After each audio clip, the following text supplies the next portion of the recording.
లేదని చెప్పి స్వయంగా సాక్షాత్ ప్రధానమంత్రి మోడీ గారు స్వతంత్ర దినోత్సవంలో ప్రకటించడం జరిగింది. దాన్ని దృష్టిలో పెట్టుకుని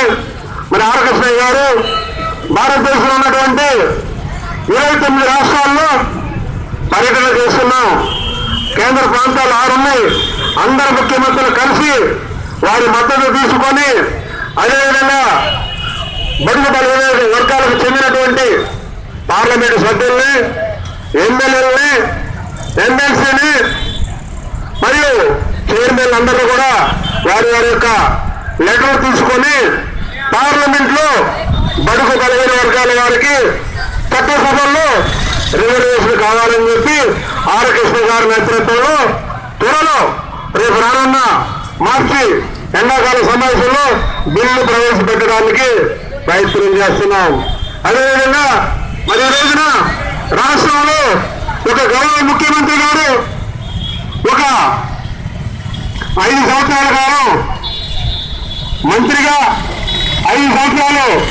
తెలుగుదేశం పార్టీ ప్రధాన కార్యదర్శిగా, 10 సంవత్సరాలు ప్రతిపక్ష నాయకులుగా,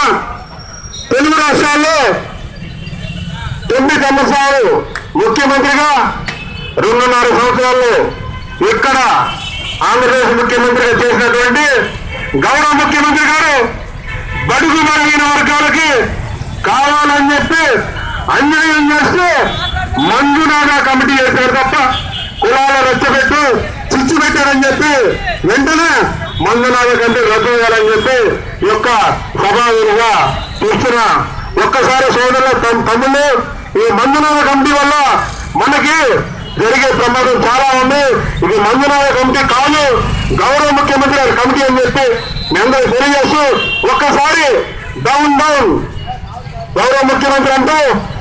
రద్దు చేయాలి మంజునాథా కమిటీ అని చెప్పి మరొకసారి మీ అందరూ తెలియజేస్తూ మరి మనకి ఈ రోజున మండల కమిషన్ పుణ్యమా అంటూ